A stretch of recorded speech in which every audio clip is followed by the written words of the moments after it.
Je vous salue tous au nom du Seigneur Jésus. Nous bénissons la présence de ceux qui sont déjà avec nous sur ce plateau. Que les dieux d'Abraham, les dieux d'Isaac et de Jacob puissent vous être agréables dans toutes choses. Nous sommes dans la joie de pouvoir encore nous retrouver cet après-midi pour pouvoir parler de la part de notre Dieu, le Créateur de la terre et des cieux. C'est lui qui nous a aimés. C'est lui qui a donné sa vie pour nous. Nous le bénissons pour ses merveilles. Nous le bénissons pour tout ce qu'il a fait et tout ce qu'il va continuer à faire dans notre vie. Alors, nous allons continuer avec notre prédication ou soit notre enseignement sur les livres scellés des 7 sceaux. Aujourd'hui, par la grâce divine, nous allons parler du 6e sceau.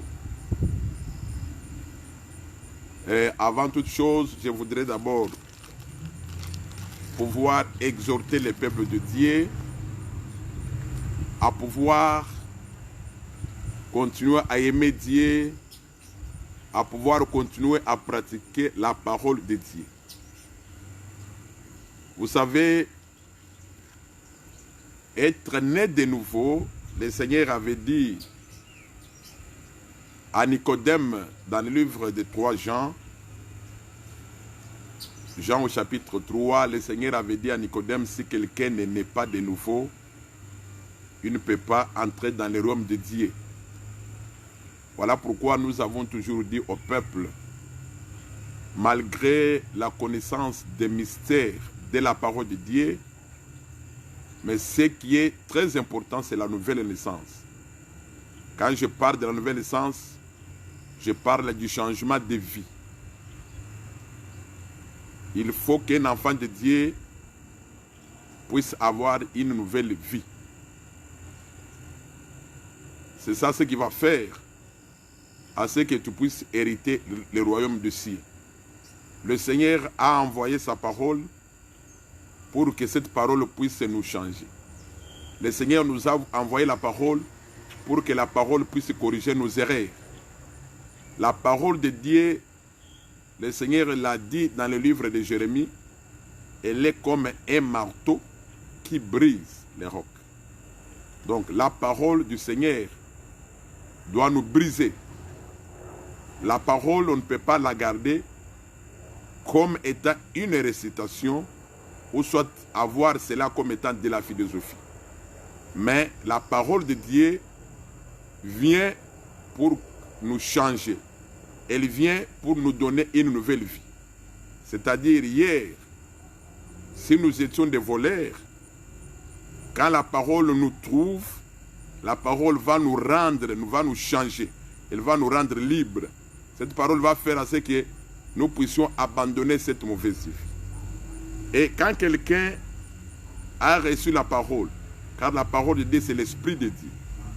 Quand quelqu'un a reçu la parole de Dieu, il doit avoir toujours ce qu'on appelle les fruits de l'Esprit. Selon le livre de Galates, chapitre 5. Le frère Paul enseigne, il dit ceci. Il dit ceci dans le livre de Galates, chapitre 5. Et je lis ça au verset 22. Il dit, mais les fruits de l'Esprit, c'est l'amour, la joie, la paix, la patience, la bonté, la bénignité, la fidélité, la douceur, la tempérance. Voilà. Je vais prendre un seul élément ou deux. Quand quelqu'un reçoit l'Esprit de Dieu, l'Esprit de Dieu doit lui donner ces choses. L'Esprit de Dieu doit lui donner la paix. L'Esprit de Dieu va lui donner la tempérance. L'Esprit de Dieu lui donne la bonté. C'est-à-dire que quand quelqu'un reçoit Dieu, il doit nécessairement produire ses fruits. Donc, on peut bien prêcher, on peut parler en langue, tout ça c'est une bonne chose. Mais, on doit manifester les fruits de l'esprit. C'est par cela que quelqu'un reconnaît qu'il est enfant de Dieu. Être enfant de Dieu ne veut pas dire avoir sa Bible et aller à l'église tous les dimanches. Mais être enfant de Dieu, c'est être né de nouveau. Avoir une bonne vie, avoir une vie nouvelle. La vie que nous devons mener, elle doit refléter la parole que nous confessons. Écoutez ce que le Seigneur a dit. Soyez saints, car votre Père est saint. Aussi longtemps que nous sommes encore sur la terre, nous devons montrer réellement que nous sommes saints par rapport à nos œuvres, par rapport à ce que nous faisons. Dans notre comportement, dans nos relations même avec nos prochains, nous devons montrer que nous sommes saints, même par notre façon de parler. Quand quelqu'un qui a Christ, quand il parle, sa manière de parler doit bénir celui qui l'écoute. C'est ça, être enfant de Dieu. Donc, nous devons être différents des gens de ce monde. Voilà pourquoi le Seigneur avait dit dans le livre de Matthieu, au chapitre 7, qu'on reconnaît chaque arbre par son fruit. Quand quelqu'un n'a pas l'Esprit de Dieu en lui, les œuvres qu'il va produire vont montrer réellement qu'il n'a pas dit. Quand quelqu'un n'a pas l'Esprit de Dieu en lui, injurier pour lui, c'est quelque chose de très facile. Voler pour lui, c'est très facile. Commettre l'adultère, c'est facile. Mentir, c'est facile. Puisque l'esprit qu'il a en lui, ce n'est pas l'esprit du Seigneur, mais c'est l'esprit du diable. Mais quand on a l'esprit du Seigneur en lui, mentir, c'est tout un problème. Injurier, c'est tout un problème. Dénigrer quelqu'un, c'est tout un problème. S'enorgueillir, c'est tout un problème. Voilà pourquoi le Seigneur nous dit, soyez saints, puisque votre Père est aussi saint.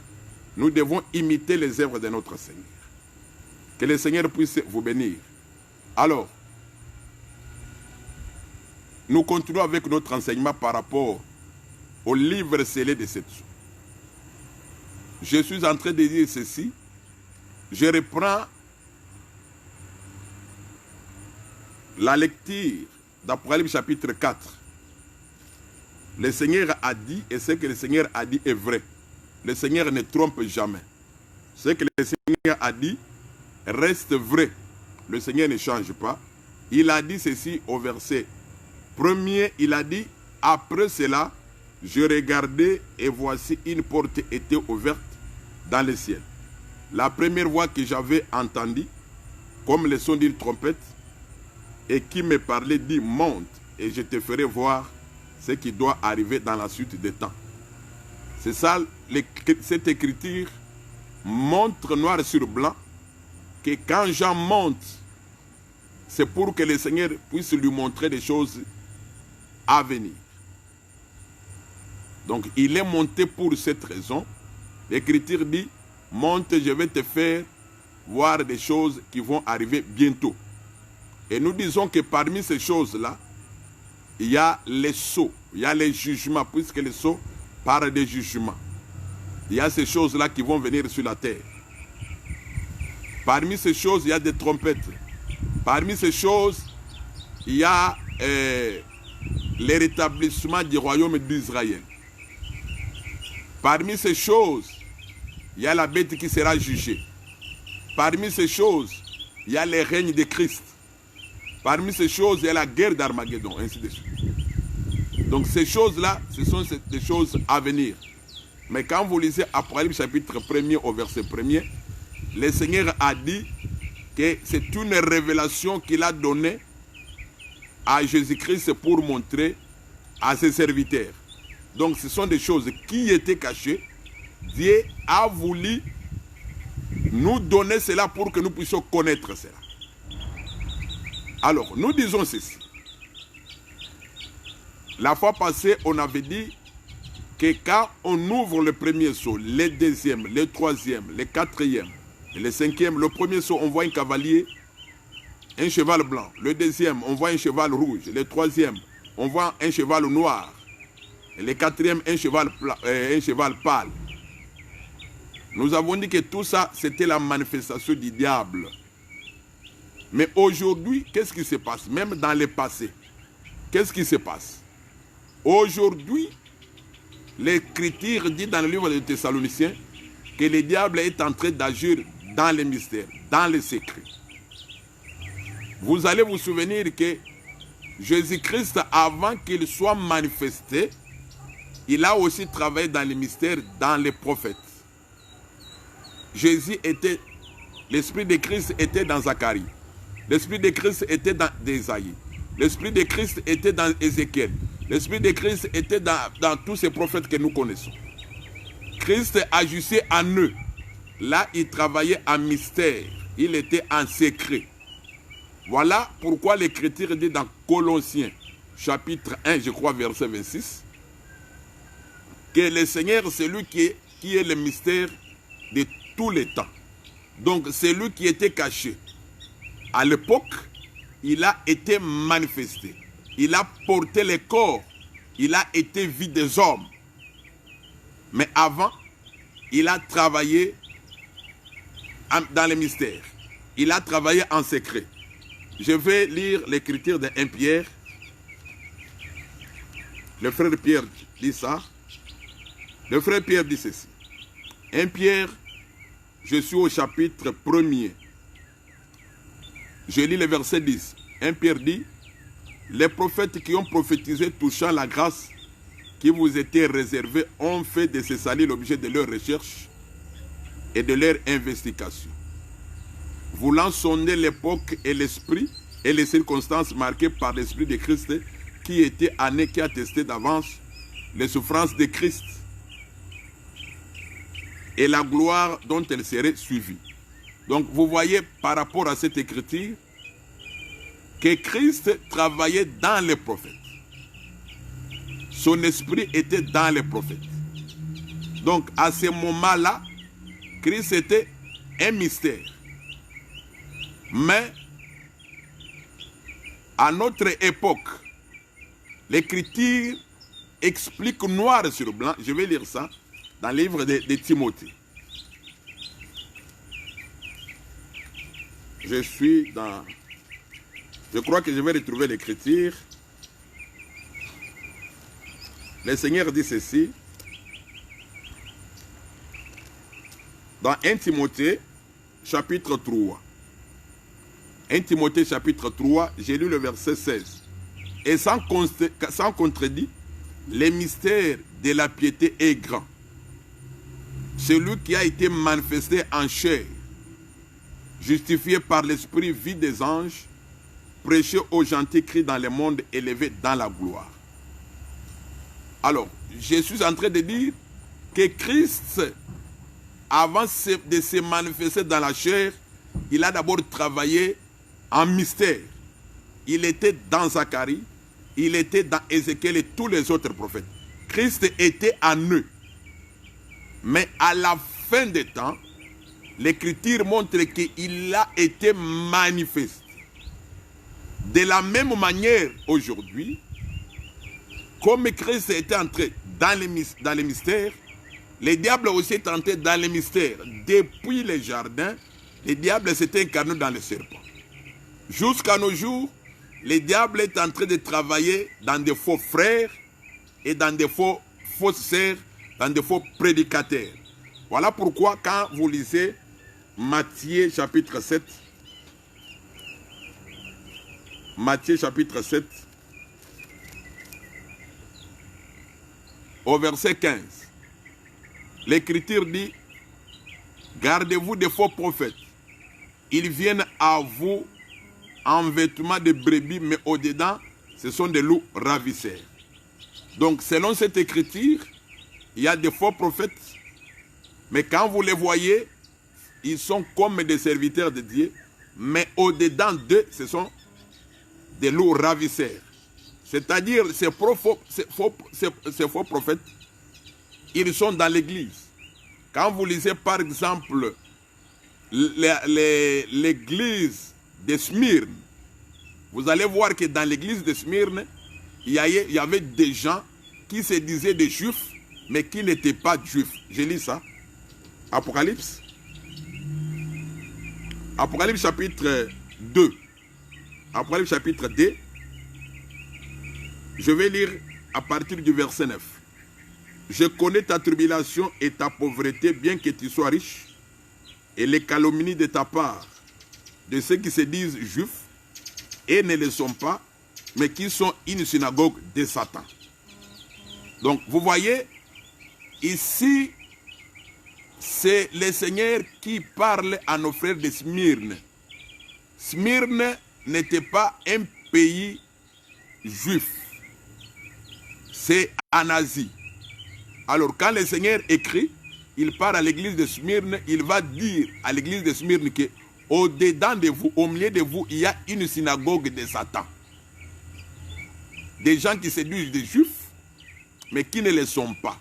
C'est-à-dire des gens qui se disent aujourd'hui serviteurs, aujourd'hui prédicateurs, aujourd'hui enfants de Dieu, mais en réalité, ils ne le sont pas. Et l'Écriture dit que ce sont ces gens qui amenaient des troubles dans l'église de Smyrne. Donc ces gens continuent jusqu'à aujourd'hui, puisque l'église de Smyrne et nous vivons la même période de la grâce. Donc vous voyez déjà que l'Écriture témoigne noir sur blanc dans l'église de Dieu. Là, je parle de l'église comme hangar. 4000, il y a des faux au milieu du peuple de Dieu. Ces gens-là, pour les reconnaître, vous allez reconnaître par leurs œuvres. Puisque être enfant de Dieu, je l'ai toujours enseigné et je le répète et je le vis. Être enfant de Dieu, c'est manifester la vie de la parole. Quand on est enfant de Dieu, on n'injurie pas. Quand on est enfant de Dieu, on ne critique pas.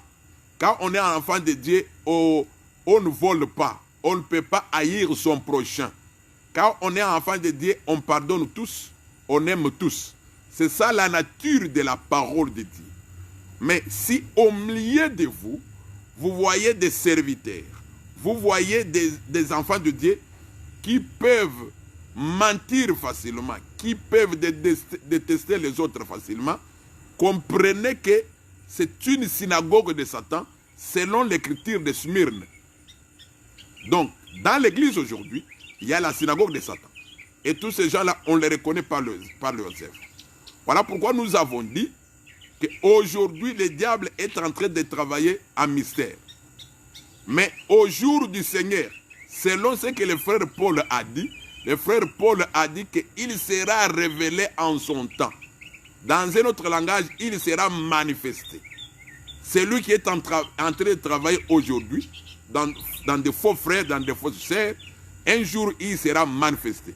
De la même manière que notre Seigneur, qui a travaillé en secret dans Zacharie, dans Ézéchiel, dans Ésaïe, dans Jérémie, il a porté le corps, il a été vu des hommes. De la même manière aussi, l'ennemi qui aujourd'hui travaille en mystère, il sera révélé en son temps. Ce n'est pas moi qui le dis, c'est l'Écriture qui le dit. Quand il sera révélé, il va porter le corps de l'homme. Il va porter un corps. Voilà pourquoi quand vous lisez le premier cheval blanc, le deuxième cheval, le troisième cheval, ce cavalier, celui qui est sur le cheval, c'est l'antéchrist. C'est l'antéchrist, mais ce temps-là, c'est le temps de sa manifestation. C'est le temps où il sera manifesté. Pourquoi? Puisqu'il est en train d'utiliser le cheval. Le cheval, c'est un corps, voilà. Le cheval, c'est un corps. Le diable, c'est tout un esprit. Alors, c'est tout un esprit, mais là-bas, nous le voyons en train d'utiliser le cheval. Donc, il utilise un corps. Il va utiliser le corps de l'homme. Et nous disons qu'en ce moment-là, il sera vu, il sera connu du nom qu'on appelle la bête ou l'antéchrist. C'est là qu'il faut faire la différence. Aujourd'hui, bien-aimés,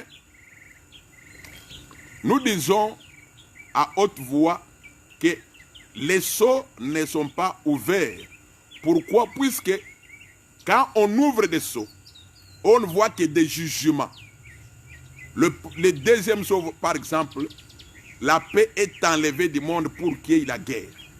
Le troisième sceau, par exemple, il y a la famine. Le quatrième sceau, par exemple, il y a la mortalité. Là, ce sont des jugements. Vous savez, bien-aimés, nous confondons souvent des choses.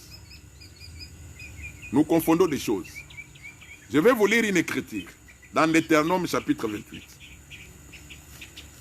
Je vais lire Deutéronome 28 avant d'attaquer le sixième sceau. Deutéronome chapitre 28. Je vais lire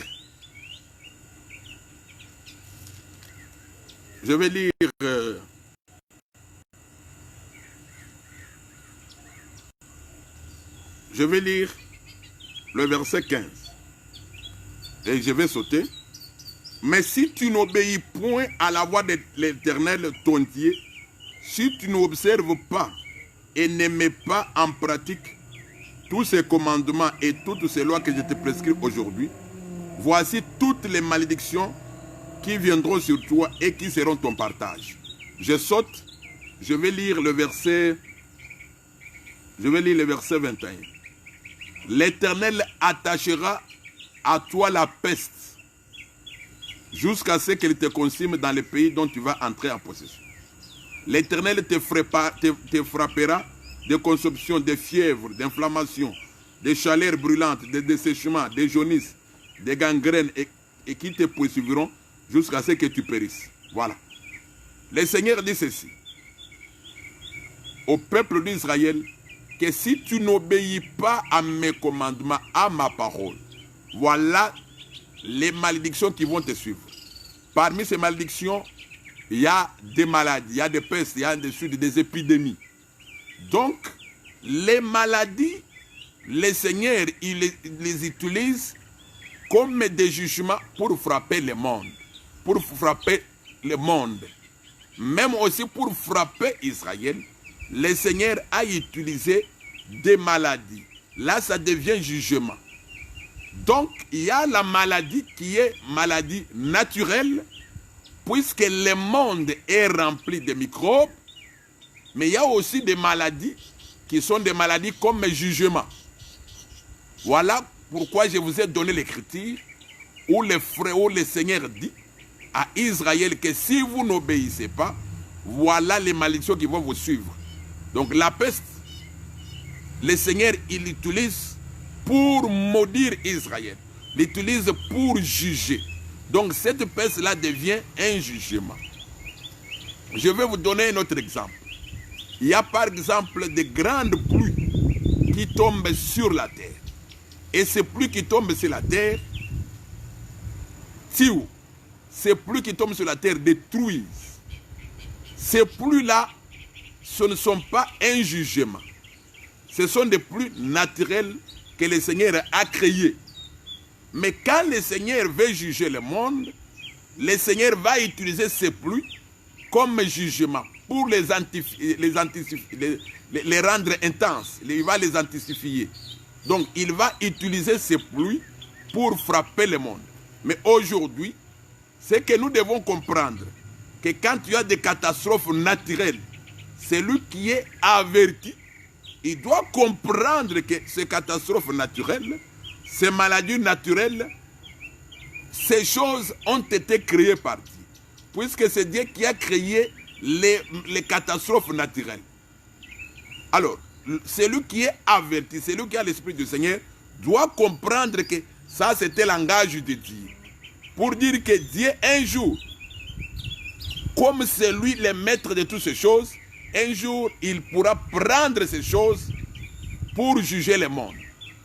Voilà, par exemple, voilà pourquoi, quand on parle du deuxième cavalier, troisième, ainsi de suite, ce sont des jugements que le Seigneur va utiliser pour frapper le monde ici. Donc, aujourd'hui, il y a par exemple des tremblements de terre dans certains pays. Vous n'allez pas me dire que s'il y a eu tremblement de terre en Haïti, par exemple, en 2010, vous n'allez pas enseigner ça comme jugement. Mais ce tremblement de terre, c'est un langage pour dire que derrière cela, il y a un langage de Dieu caché qui annonce la colère de Dieu. C'est comme ça que nous devons comprendre cela. Voilà pourquoi quand vous lisez Matthieu chapitre 24, je voudrais lire avant de parler du 6e sceau. Matthieu 24. Écoutez ce que le Seigneur dit dans Matthieu 24 quand il explique les 7 sceaux. Les trois premiers sceaux, ou soit les 4 premiers sceaux. Matthieu 24, le Seigneur dit ceci.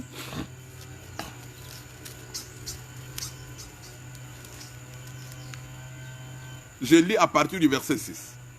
Il dit, vous entendrez parler de guerre et de bruit de guerre. Gardez-vous d'être troublés, car il faut que ces choses arrivent. Mais ce n'est pas encore la fin. Une nation s'élèvera contre une autre, et un royaume contre un royaume. Il y aura en divers liés des famines et des tremblements de terre. Tout cela ne sera que le commencement des douleurs d'enfantement. Dans l'une seconde, ce n'est pas écrit douleur d'enfantement, mais quand vous lisez d'autres Bibles, on dit douleur d'enfantement, surtout en anglais. Même dans les textes originaux, on dit que tout cela, c'est le commencement des douleurs d'enfantement. Ici, je voudrais que le peuple puisse faire la différence. Le Seigneur explique les 3 premiers sceaux. Il les appelle comme les commencements des douleurs d'enfantement. Donc, c'est-à-dire que c'est seulement le début des douleurs, les commencements, pour dire que les douleurs seront intenses. Vous voyez ça? Pour dire que les douleurs seront intenses. D'ailleurs, vous qui lisez la Bible, quand vous allez rentrer dans Genèse chapitre 3, verset 15, vous allez comprendre ça. Vous allez comprendre ce langage. Le Seigneur, après que Ève soit séduite, il avait dit à Ève que je vais augmenter les douleurs de tes grossesses. Pour dire que les douleurs, il y a les premières douleurs et les deuxièmes douleurs. Et dans le langage du Seigneur, dans Matthieu 24, il dit que vous entendrez, c'est au futur. Il dit que vous entendrez, c'est au futur. Il y aura des bruits de guerre, il y aura des famines, c'est au futur. Voilà pourquoi la fois passée, j'avais dit que les famines ont existé. Souvenez-vous même du temps d'Abraham, il y avait famine. Et Abraham est allé en Égypte. Même du temps de Jacob, les famines ont toujours existé. Les guerres ont toujours existé. Mais ici, le Seigneur le dit dans le futur. Et il appelle ça le commencement des douleurs. Voilà pourquoi je vous ramène chez cette femme-là, chez Ève. Le Seigneur a dit à Ève que je vais augmenter. C'est-à-dire il y a des premières douleurs et il y aura aussi des deuxièmes douleurs. Voilà pourquoi quand vous lisez Matthieu 24, calmement, vous allez voir que le Seigneur parlait des Juifs. Puisque le Seigneur va dire qu'après cela, vous allez passer par une grande détresse qui n'a jamais existé. Donc vous voyez ça? Je vais lire l'écriture pour vous. Je vais lire. Là, je vais sauter directement pour lire.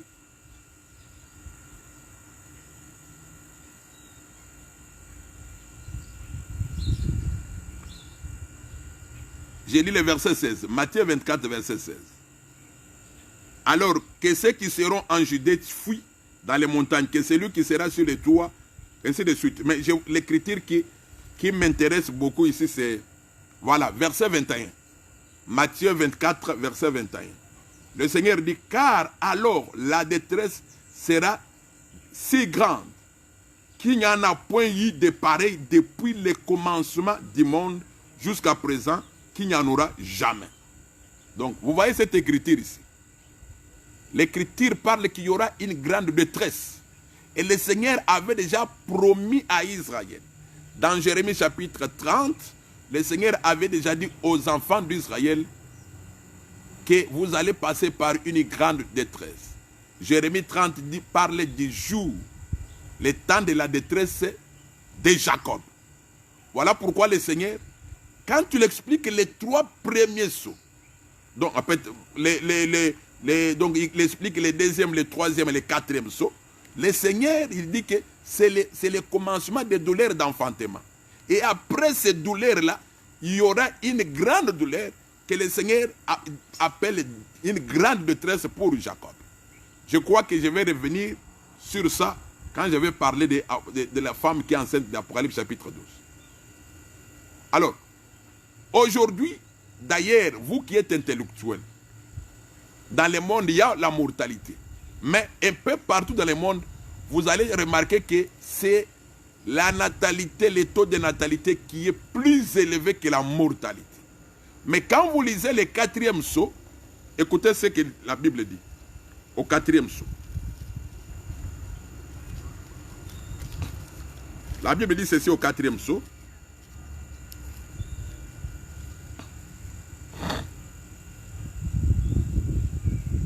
La Bible dit, quand il ouvrit, Apocalypse 6, verset 7, quand il ouvrit le 4e sceau, j'entendis la voix du 4e être vivant qui disait, viens, je regardais, et voici paru un cheval d'une couleur pâle. Celui qui les montait se nommait la mort, et les séjours des morts l'accompagnaient. Le pouvoir leur fut donné sur les cas de la terre. Vous voyez ça? Ici, c'est le quart de la terre qui sera tué. Un quart de la terre. C'est-à-dire que si, par exemple, la terre compte 1 million, vous faites les calculs. Mais ça, ces nombres-là n'existent pas aujourd'hui. Même le coronavirus ne tue pas de cette manière. Donc ici, vous allez comprendre qu'il s'agit du jugement. Il s'agit d'un fléau que le Seigneur va envoyer. Voilà pourquoi il faut faire la différence entre, par exemple, des catastrophes naturelles qui tuent l'homme et des catastrophes naturelles qui sont comme des jugements. C'est là la différence que le peuple doit comprendre, doit faire. Voilà pourquoi, quand moi j'enseigne, je dis que les sceaux ici, c'est tout un jugement. Aujourd'hui, on ne passe pas à ces jugements.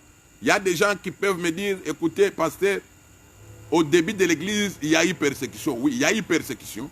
Le Seigneur avait permis qu'il y ait persécution au début de l'église pour l'expansion de l'évangile. Ce qui s'était passé au début de l'église, ça ne se passe pas aujourd'hui. Vous allez remarquer par exemple au début de l'église, quand l'église a commencé, quand les apôtres ont reçu l'Esprit de Dieu, il y a eu des flammes de feu sur leur tête.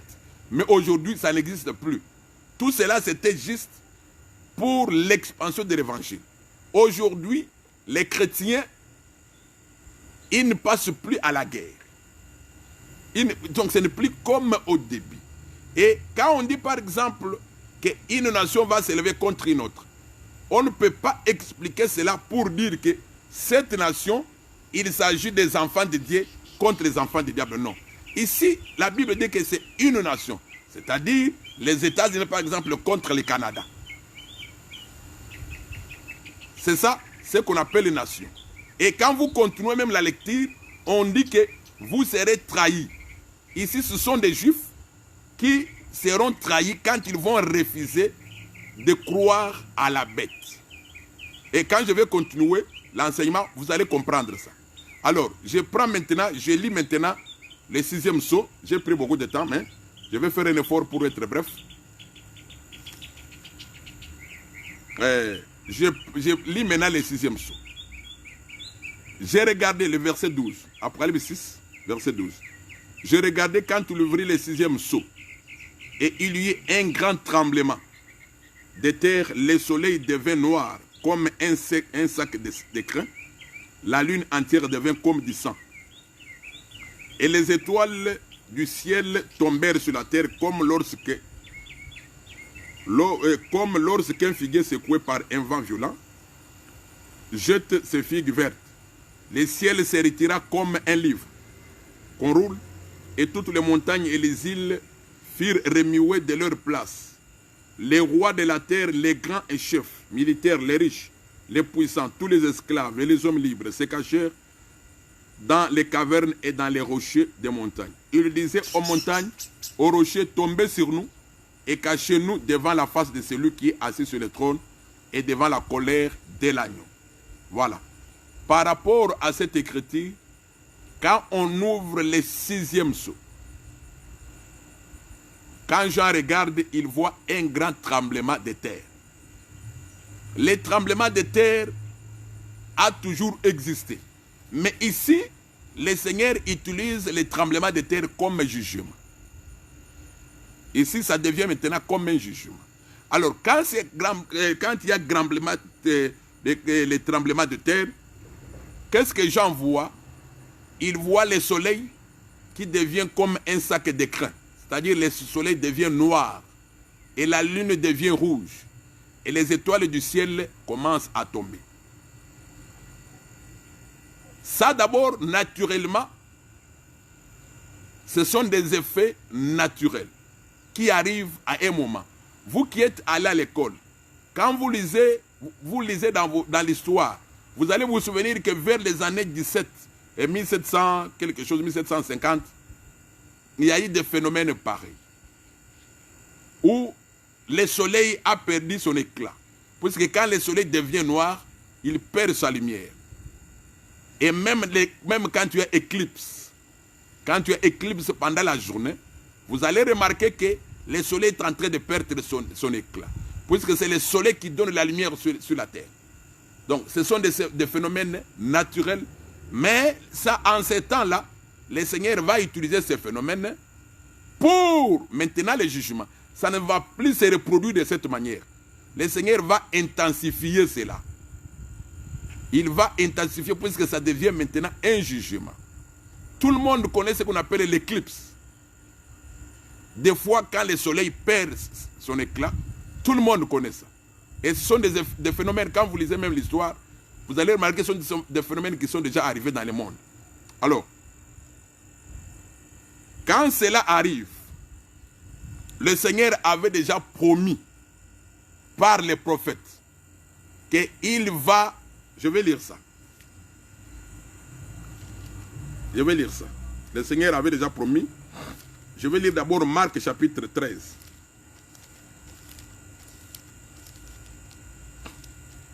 Et beaucoup de prophètes ont parlé sur ça. Je lis Marc 13.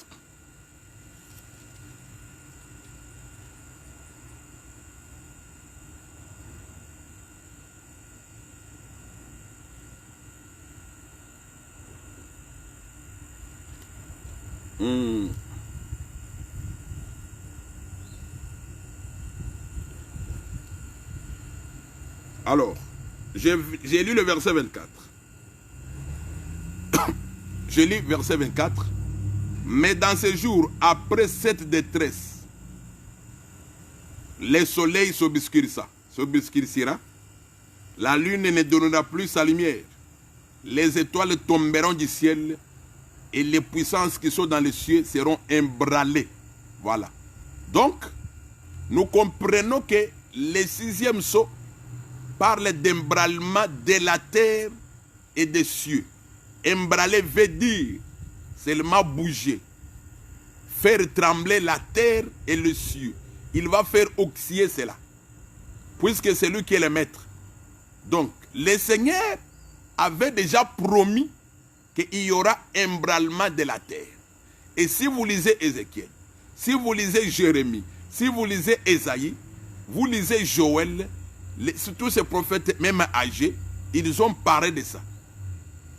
Ils ont dit que le Seigneur va faire embraler le ciel. Faire embraler le ciel, c'est toucher à la lumière.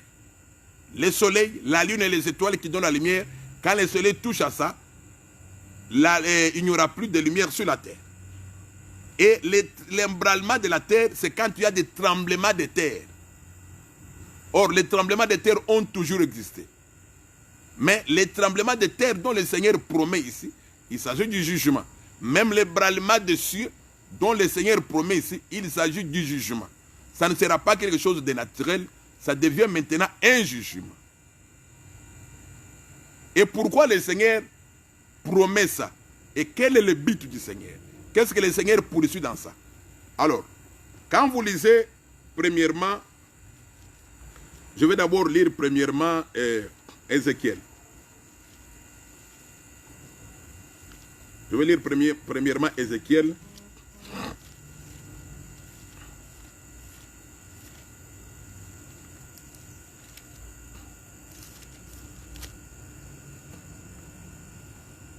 Je vais lire Ézéchiel 30.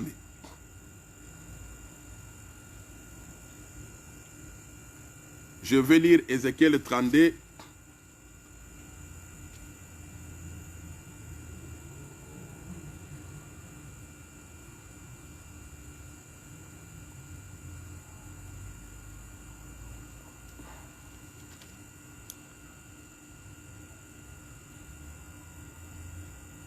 Je lis d'abord le verset 7.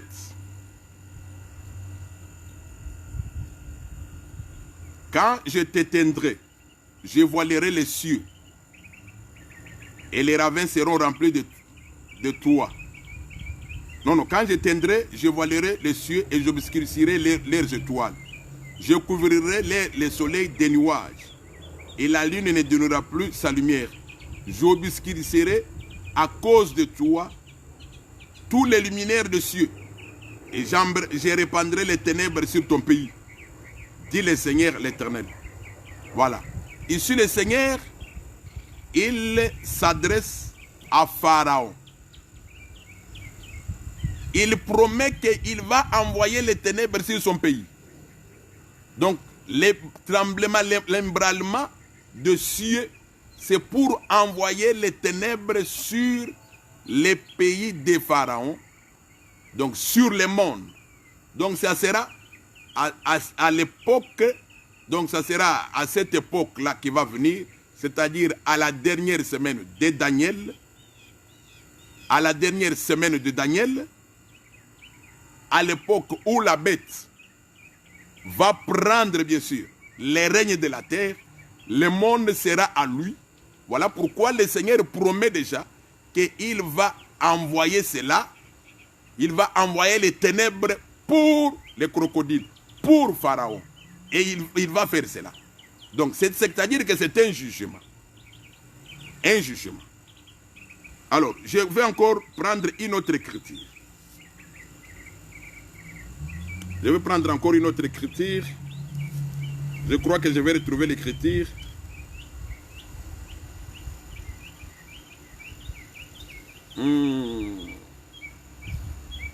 Les sépulcres. Le Seigneur dit ceci. Là, il parle maintenant des Juifs.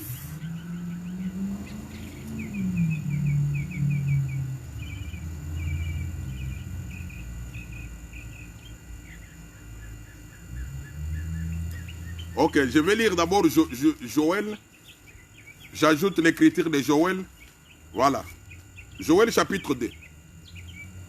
Joël chapitre 2, où le Seigneur va encore embraler. Il lui dit, au verset 10, là il parle du retour d'Israël. Je commence d'abord par le verset 1er. Joël 2, verset 1er. Sonnez de la trompette en Sion, faites-les retentir sur ma montagne sainte. Que tous les habitants du pays tremblent, car le jour de l'Éternel vient, car il est proche. Jour de ténèbres et d'obscurité. Je saute. Je lis le verset 10. Il dit, devant eux, la terre tremble, les cieux sont emballés. La terre tremble et les cieux sont emballés. Le soleil et la lune s'obscurcissent et les étoiles retirent leur éclat. Donc, par rapport à cette écriture ici, le Seigneur montre que devant Israël, le ciel tremble. Ce n'est pas moi qui l'ai dit, mais c'est le Seigneur qui l'a dit. Devant le peuple d'Israël, le ciel tremble, les cieux sont emballés et la terre tremble. Donc les deux, devant Israël, donc ils vont trembler. Voilà pourquoi, quand vous rentrez dans Apocalypse chapitre 6, au 6e saut, quand il y a tremblement de la terre et les cieux, le soleil qui perd son éclat, la lune qui perd son éclat, les étoiles qui perdent l'éclat, la Bible dit quoi? Qu'on voit le ciel qui se retire comme un livre qu'on roule. Et on voit les montagnes et les îles qui sont déplacées de leur place. Qu'est-ce que cela veut dire? Cela veut dire qu'au 6e sceau, le ciel sera roulé comme un livre. Or, quand on parle du ciel dans le Sainte Écriture, le ciel, c'est un symbole du trône. Le trône, c'est un symbole du pouvoir.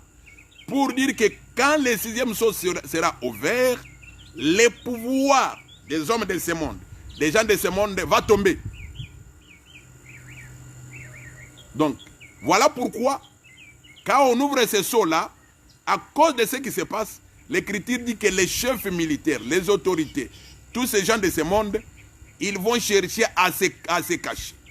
D'ailleurs, même maintenant, quand il y a des catastrophes naturelles, par exemple, quand tu as des cyclones, devant les cyclones, aucune autorité de ce monde peut résister. Devant les cyclones. Donc, devant les cyclones, le pouvoir de tous les chefs militaires, le pouvoir de tous les présidents est nul. Voilà pourquoi l'Écriture dit que le ciel est roulé comme un livre. Et le ciel sera comme un livre qu'on roule. Voilà pourquoi j'ai dit, le ciel est le symbole du trône. Et le trône, c'est le pouvoir. Pour dire que le pouvoir de ce monde sera anéanti à ce moment-là. Et quand vous faites bien la lecture, vous allez remarquer qu'on parle des montagnes et on parle des îles qui seront remuées de leur place. Comprenez cela même aujourd'hui. Voilà pourquoi je ramène le peuple aujourd'hui. Pourquoi? Puisque la nature nous enseigne. Quand il y a des phénomènes pareils, le monde entier est agité. Même dans la ville où vous vivez, s'il y a des cyclones, c'est tout le monde qui est agité. Puisque les montagnes parlent des rois et les îles parlent du peuple. Selon les livres des psaumes, les îles parlent du peuple. Quand on dit les montagnes vont et les îles vont être déplacées, vont être remuées de leur place, cela veut dire seulement que ce soit les rois, que ce soit les chefs, que ce soit le peuple, tout le monde sera agité.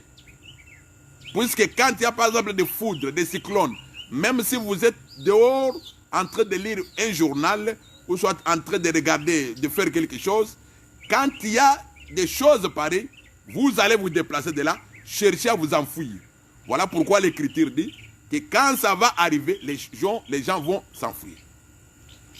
Alors, le Seigneur dit, dans le livre de Joël, chapitre 2, au verset 10, que devant Israël, les cieux et la terre vont trembler.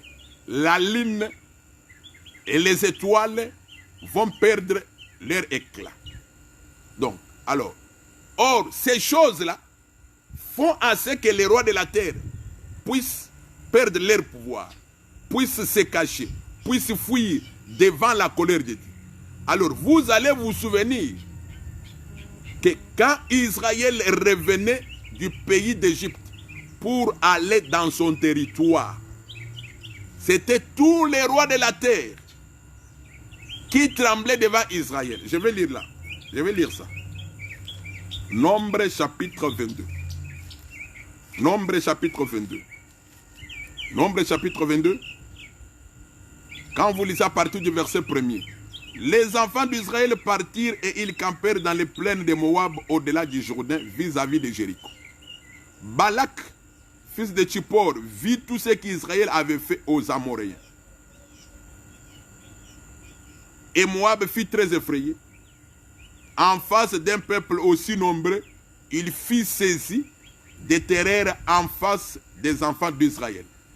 Moab dit aux anciens des mendiants, cette multitude va dévorer tout ce qui nous entoure. Comme le bœuf broute la verdure des champs, Balak, fils de Tsippor, était alors roi de Moab. Il envoya des messagers auprès de Balaam, fils de Béor, à Pétor, sur le fleuve, dans les pays des fils de son peuple, afin de l'appeler et de lui dire, voici un peuple est sorti d'Égypte, il couvre la surface de la terre, il habite vis-à-vis de moi. Voilà. La sortie d'Israël d'Égypte pour rentrer dans son territoire, cette sortie-là avait semé la terreur partout. C'est là où nous comprenons que la sortie d'Israël pour entrer dans ce territoire, c'est ça même l'embrasement des cieux et de la terre. Ça va faire trembler tout le monde. Or, vous allez comprendre cela par la prophétie de Joël. Je vais ajouter une écriture dans Joël. Vous allez comprendre ça par Joël. Vous comprendrez ça par Joël. Joël dit ceci. Toujours Joël chapitre 2. Là, je suis maintenant au verset 28. Il dit, après cela, je répandrai mon esprit sur toute chair. Vos fils et vos filles prophétiseront, vos vieillards auront des songes et vos jeunes gens des visions. Même sur les serviteurs et sur les servantes. Dans ces jours-là, je répandrai mon esprit. Je ferai paraître des prodiges dans les cieux et sur la terre, du sang, du feu et des colonnes de feu. Le soleil se changera en ténèbres et la lune en sang avant l'arrivée du jour de l'Éternel. Donc, quand le prophète Joël prophétise, il promet comment le Seigneur va répandre son esprit sur toute chair. Les jours de la Pentecôte, il y a eu effusion de l'Esprit de Dieu sur le peuple. Quand la multitude est venue, Pierre a évoqué l'écriture de Joël. Il dit que c'est ici l'accomplissement de la prophétie de Joël. Mais il y a eu une chose qui a manqué. La chose qui a manqué, le Seigneur avait promis par Joël que quand il va répandre son esprit sur toute chair, la lune et les étoiles et le soleil vont changer en ténèbres. Le Seigneur va obscurcir le soleil, le ciel. Il va obscurcir le ciel. C'est ça ce qui a manqué au jour de la Pentecôte. Mais la chose doit s'accomplir encore avec Israël. C'est-à-dire, le jour que le Seigneur va rassembler Israël par les déouins. D'abord, les déouins doivent être là pour donner l'Esprit de Dieu au peuple de Dieu, aux Juifs. C'est-à-dire, puisque donner l'Esprit, c'est ça faire l'alliance. Puisque le Seigneur avait promis dans Jérémie, chapitre 31, et dans Ézéchiel, chapitre 37, que en ces jours-là, je vais lire ça. Je vais lire ça pour beaucoup de précisions. Je lis d'abord Jérémie 31. Jérémie 31. Le Seigneur a dit ceci. Au verset 33. Jérémie 31, verset 33. Voici l'alliance que je ferai avec la maison d'Israël. Après ce jour-là, dit l'Éternel, je mettrai ma loi au-dedans d'eux. Je l'écrirai dans leur cœur, je serai leur Dieu et ils seront mon peuple. Ça, c'est la nouvelle alliance que le Seigneur fera avec Israël. Cette fois-là, ça ne sera pas comme la première alliance qu'il avait traitée avec leur père dans le désert, mais ça sera la deuxième alliance. Donc, à ce moment-là, le Seigneur mettra son esprit en eux. C'est ça même la nouvelle alliance, c'est la véritable alliance. L'esprit de Dieu qui habite dans l'homme. Alors, quand le Seigneur mettra cela en eux, ces choses-là vont apparaître. Cette alliance-là montre déjà que le retour d'Israël vers Dieu est arrivé. Vous allez vous souvenir, pour que Israël qui était en Égypte, avant de rentrer au pays de Canaan, le Seigneur d'abord devait faire alliance avec eux par le sang de l'agneau. Il leur avait demandé de prendre le sang de l'agneau et le mettre sur leur linteau. C'était un signe d'alliance. Après quoi Israël est rentré. Mais quand Israël est rentré, Israël faisait trembler tous les rois. Il faisait ébranler les cieux et la terre. De la même manière, quand Israël aura reçu l'esprit dédié par les déouins, ça sera maintenant le retour d'Israël vers Dieu. C'est à ce moment-là que ces choses vont s'accomplir. Donc, pour dire que c'est à ce moment-là que les rois de la terre seront faibles devant Israël. Ils ne seront plus forts. Ils ne seront plus forts devant Israël, puisque Israël sera avec Dieu. Tout ce qu'ils feront va échouer, puisque Dieu est déjà avec Israël, par l'esprit qu'il leur a donné. Je vais encore ajouter une autre écriture dans Ézéchiel 37. Le Seigneur dit ceci, Ézéchiel chapitre 37, c'est une histoire que tout le monde connaît, quand Ézéchiel a eu la vision d'ossements dans la vallée. Mais je vais sauter là-bas, je vais lire quelques versets seulement. Je lis les versets 12. Prophétise donc et dis-leur, ainsi parle le Seigneur, l'Éternel, j'ouvrirai vos sépulcres, je vous ferai sortir de vos sépulcres. Ô mon peuple, je vous ramènerai dans les pays d'Israël. Et vous saurez que je suis l'Éternel lorsque j'ouvrirai vos sépulcres et je vous ferai sortir de vos sépulcres, ô mon peuple. Je mettrai mon esprit en vous, voilà. Et vous vivrez et je vous rétablirai dans votre pays et vous saurez que moi, l'Éternel, j'ai parlé et agi, dit l'Éternel. Donc ici, c'est ça même le rétablissement d'Israël. Donc, avant que Israël soit rétabli dans son pays, le Seigneur va d'abord répandre son esprit sur Israël. C'est ça même la nouvelle alliance que le Seigneur va traiter avec les Juifs. Il va traiter cette alliance par les déouins en leur donnant l'esprit de Dieu, pour qu'ils puissent obéir à Dieu. Voilà pourquoi nous avons toujours dit, sans l'esprit de Dieu, on ne peut pas obéir à Dieu.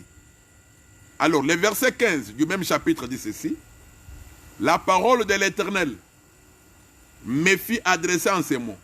Et toi, fils de l'homme, prends une pièce de bois et écris dessus pour Juda et pour les enfants d'Israël qui lui sont associés, et prends une autre pièce de bois et écris dessus pour Joseph, bois d'Éphraïm et toute la maison d'Israël qui lui est associée.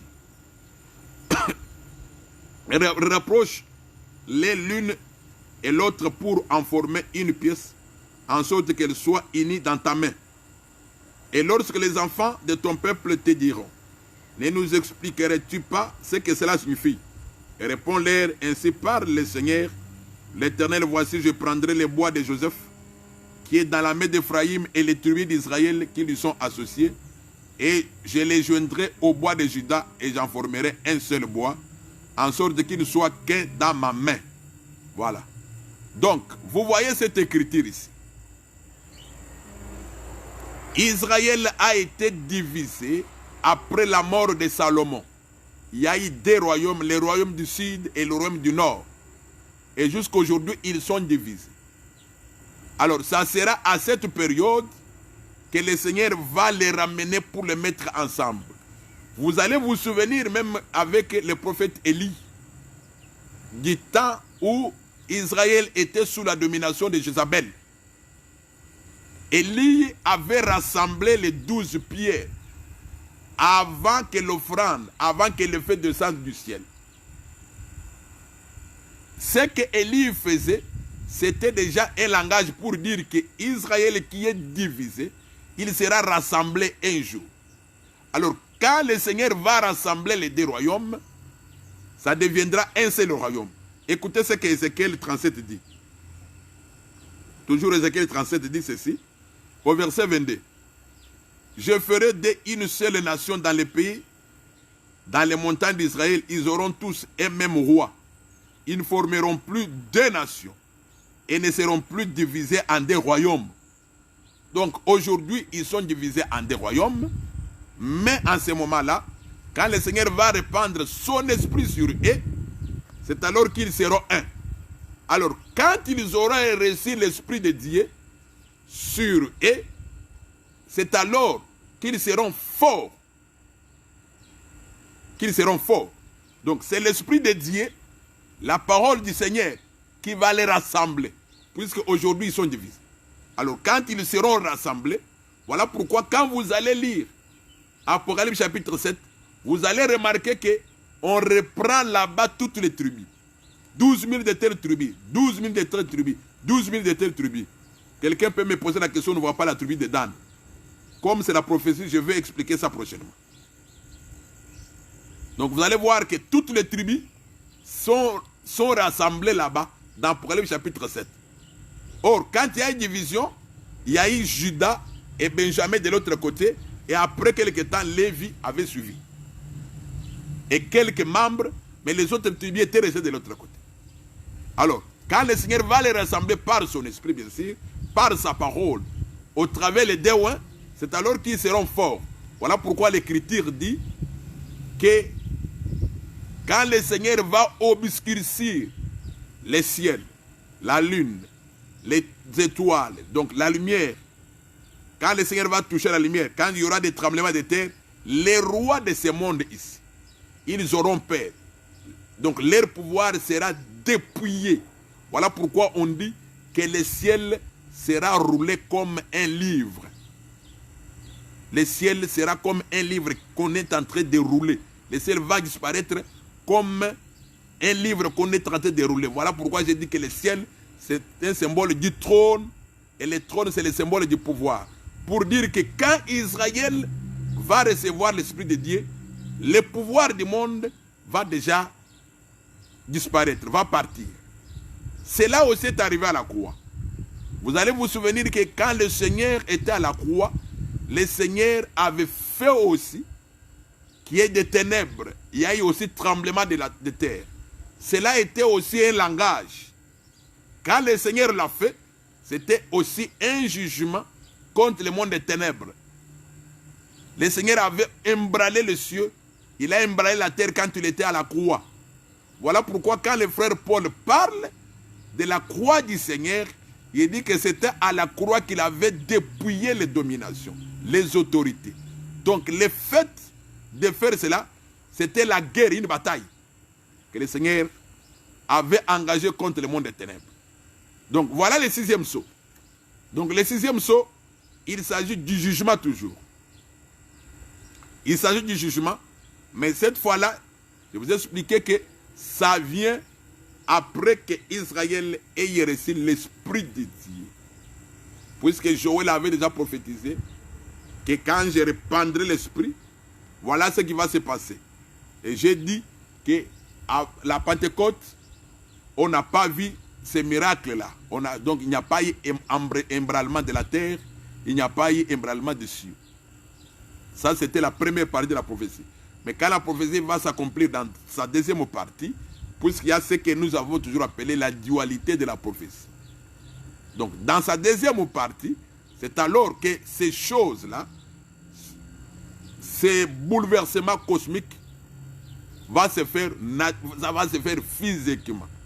Alors aujourd'hui, même s'il y a les bouleversements cosmiques, même si aujourd'hui, on peut se réveiller un matin, il y a éclipse, il y a par exemple le soleil qui perd sa lumière, on ne va pas dire qu'il s'agit du jugement, puisque l'Église est encore sur la terre. Voilà pourquoi nous avons toujours dit, à cause du sacrifice que le Seigneur a offert à la croix, puisqu'il y a un peuple qui est en train de croire à ce sacrifice, on ne peut pas parler de jugement. On parlera du jugement seulement quand le peuple qui croit à ce sacrifice va quitter la terre. Souvenez-vous de David, quand David avait fait le dénombrement, a fait le recensement des enfants d'Israël. Le Seigneur lui avait dit, comme tu as fait ceci, choisis parmi ces fléaux, avec quel fléau je vais te frapper. Le Seigneur avait frappé David par la peste. Mais pour que ces fléaux s'arrêtent, David devait offrir. Quand il a offert, il a il est allé sur l'autel, il a dressé l'autel, il a mis sur l'autel un sacrifice, selon la recommandation de Dieu par Gad. La Bible dit, la colère de Dieu a été apaisée. Ce qui apaise la colère de Dieu aujourd'hui, c'est puisqu'il y a un peuple qui est en train de croire au sacrifice de Dieu, au sacrifice suprême qui a été offert à la croix. Donc, vous et moi, nous croyons à l'œuvre de la croix. C'est cette œuvre de la croix qui apaise la colère de Dieu. Si aujourd'hui il peut y avoir des maladies sur la terre, il peut y avoir, je ne sais pas moi, des catastrophes et tout ça, nous ne pouvons pas parler de jugement. Les jugements, c'est seulement quand nous allons quitter, c'est alors qu'il y aura jugement sur la terre. Puisque quand nous allons quitter, il y aura sur la terre des gens qui ont rejeté l'œuvre de la croix. C'est alors qu'on pourra parler de jugement. Voilà pourquoi nous sommes en train de dire que les sceaux seront ouverts après l'enlèvement de l'église, puisque les sceaux, ce sont des jugements que le Seigneur va infliger sur la terre. Je suis à la fin de mon émission aujourd'hui. Si le Seigneur fait grâce, nous allons encore continuer jusqu'à la fin de l'enseignement sur les sceaux. Là, je suis encore au niveau du 6e sceau. Je crois que je reviendrai pour parler encore du 6e sceau en profondeur. Parce qu'il faut que je puisse parler de 144 000 et les situer par rapport au déwin avant de pouvoir toucher aussi avant de pouvoir aussi toucher comment on appelle, avant de pouvoir toucher le 7e sceau. Du reste, que le Seigneur puisse vous bénir.